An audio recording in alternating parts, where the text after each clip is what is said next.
भी हमारे साथ हैं, क्योंकि एक बहुत बड़ी चीज़ हुई है कि एफआईआर फर्स्ट इंफॉर्मेशन रिपोर्ट नहीं लिखी गई थी इन महिला पहलवानों की, सेलिब्रिटीज़ की।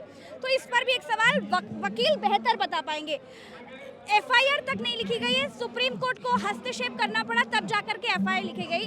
आप लोग सब वकील यहाँ पर पहली बात तो क्यों आए हैं और इस चीज़ पर क्या कहेंगे? मैम, ये जो दर्द है हमसे देखा नहीं गया, क्योंकि वकील भी एक देश का नागरिक है और वकील एक सूझवान व्यक्ति है। हाँ। जब कानून का कहीं ना कहीं शोषण होगा तो वकील भी उस चीज़ में आगे आकर अपना सहयोग जरूर देगा।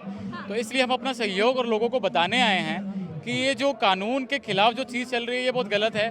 अगर एक वुमेन जिसको हमारे कानून के अंदर एक सम्मान प्रति दर्जा दिया गया है, अगर उसका शोषण होगा, हनन होगा, तो फर्स्ट ऑफ ऑल 157 सीआरपीसी का जो प्रावधान है उसके अंदर एफआईआर का प्रावधान है कि एफआईआर होगी, और उस एफआईआर को ना किया जाए, रोका जाए, और किसी ओहदेदार व्यक्ति को आगे देख करके ये एफआईआर रोकना, तो इसका मतलब ये संविधान का कहीं ना कहीं खनन है।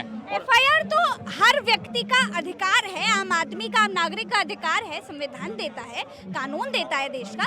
तो फिर आप वकीलों को क्या लगता है कि एफआईआर नहीं लिखी गई, सुप्रीम कोर्ट को हस्तक्षेप करना पड़ेगा क्या? सुप्रीम कोर्ट के हस्तक्षेप के बाद एफआईआर लिखी गई है, तो ब्रजभूषण जो सांसद हैं जिनके ऊपर आरोप लगे हैं, उनकी जांच करने के लिए अब कौन आएगा? देखिए, पहले तो 2 एफआईआर लिखी गई हैं, 2 एफआईआर रजिस्टर्ड हुई हैं। एक पॉक्सो एक्ट के तहत हुई है और एक आईपीसी के तहत हुई है। पॉक्सो एक्ट के तहत अगर किसी के खिलाफ भी एफआईआर रजिस्टर होती है तो ऑन द स्पॉट अरेस्ट है। ये 2013 में अमेंडमेंट हुई थी, तो आज 2 दिन हो गए, अभी तक अरेस्ट तो छोड़ो, उनको 41 सीआरपीसी के तहत नोटिस देके इन्वेस्टिगेशन के लिए भी नहीं बुलाया गया। सुप्रीम कोर्ट जो इस देश का सबसे उच्च न्यायालय है, उसको इंटरफेयर करके ये एफआईआर लिखवानी पड़ी है। तो पुलिस किसके प्रेशर में है, गवर्नमेंट किसके प्रेशर में है, ये आप सब जानते हैं। एक अगर देश की रेसलर जिसने इतना नाम कमाया है, अगर वो उसको अपना एफआईआर रजिस्टर कराने के लिए सुप्रीम कोर्ट जाना पड़ रहा है, जो देश की बेटी है, जो पढ़ी लिखी नहीं है, जो अभी तक पढ़ना चाह रही है, आगे पढ़ना चाह रही है, जिसको समाज पढ़ने दे रहा है, अब धीरे धीरे सबका माइंडसेट भी बदल रहा है, अगर उसके साथ कुछ कल को गलत होगा तो उसके लिए कौन जिम्मेदार को होगा? सजा क्या है, मैं ये पूछना चाहूंगी।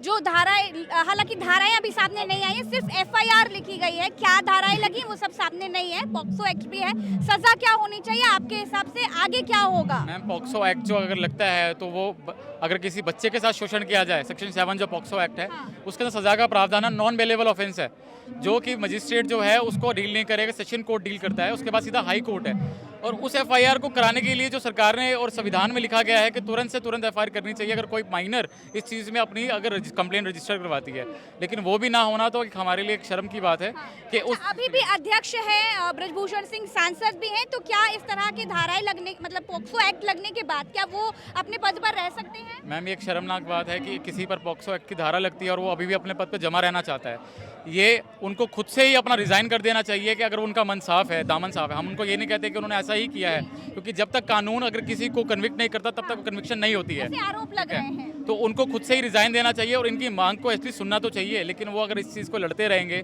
और ये ऐसे बैठे रहेंगे तो हमारा देश किस ओर जाएगा वो आप लोग भी समझ सकते हैं। आप लोग सब वकील हैं और यहाँ पर इन बेटियों के समर्थन में क्यों आए हैं? आप लोगों के आने का क्या कारण है? मैम, हमारे आने का यही कारण है कि इनको जो सपोर्ट किया जाए और इनकी जो मांगे हैं उसको आगे लिया जाए, क्योंकि अगर इनके साथ गलत हो रहा है तो आगे ऐसी कितनी ही बेटियां होंगी, कितनी जिनको आगे नहीं दी। ये तो दिल्ली है और गांव के अंदर ऐसी कितनी बेचारी लड़कियां हैं, माताएं हैं जिनके साथ ऐसा शोषण हो रहा है, जो अपनी आवाज़ कैसे उठाए। इनको देख करके उनको आगे बढ़ने का प्रोत्साहन बनेगा और वो आगे आएंगी, जो कि हमारे भारत देश में अब थोड़ा सा बदलाव की ज़रूरत है और बदलाव होने के साथ ही देश विकास होगा और देश के विकास के साथ ही लोग आगे बढ़ेंगे। अगर थोड़ी भी नैतिकता है इनके अंदर तो इस्तीफा दे दें। ये वही बेटियां हैं जिनके साथ सेल्फी खिंचाने के लिए लाइन में लगे होते हैं जब ये नेता। आज ये बेटियां मान सम्मान के लिए लड़ाई लड़ रही हैं, क्योंकि हम भी महिला सुरक्षा के लिए लगातार निरंतर कार्य कर रहे हैं, लगातार वे लड़ाई लड़ रही हैं, उनकी सुनवाई नहीं करी जा रही। आज देखिए, प्रधानमंत्री मोदी जी मन की बात कर रहे हैं। क्या मन की बात आकाशवाणी में होनी ये रहा पास में? क्या 2 मिनट के लिए समय नहीं था उनके पास कि यहाँ बच्चों के पास आए और उनका समर्थन करें कि आपके न्याय के लिए हमारी सरकार आपके साथ है? ये किसी पार्टी विशेष की लड़ाई नहीं है, ये एक व्यक्ति विशेष की लड़ाई है जो जिस पर गंभीर मुकदमे है। बहु बेटियों के साथ जो उन्होंने यौन शोषण का आरोप है, जिस पर पॉक्सो एक्ट लगा हुआ है।